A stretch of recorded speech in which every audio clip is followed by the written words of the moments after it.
Want to put your Expo lightbox on a stable footing? Here's how.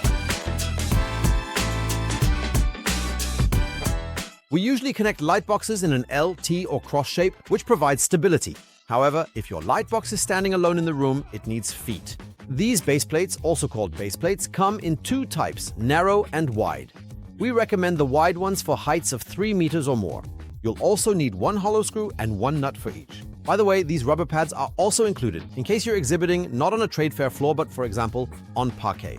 Both the narrow and wide feet are available as double-sided base plates. We recommend these if the Expo lightbox is to stand freely in the room, and they're also available as single-sided base plates. And those are always useful when the lightbox is to be placed directly against a wall or at the edge of a booth. And now we'll show you how to mount the base plates, as always, without any extra tools.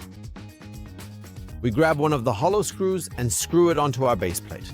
And if you've combined an aluminum profile with a corner connector, you now guide the screw through the system holes. Secure it with the nut and continue assembling the frame as usual from here. The feet can, of course, be combined with all frames from the Expo system.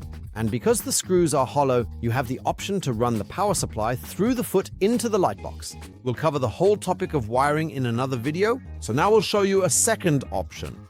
You can also mount the feet onto a frame that's already assembled. Slightly lift the frame, slide the footplate underneath until you can see the thread of the base plate under the system hole.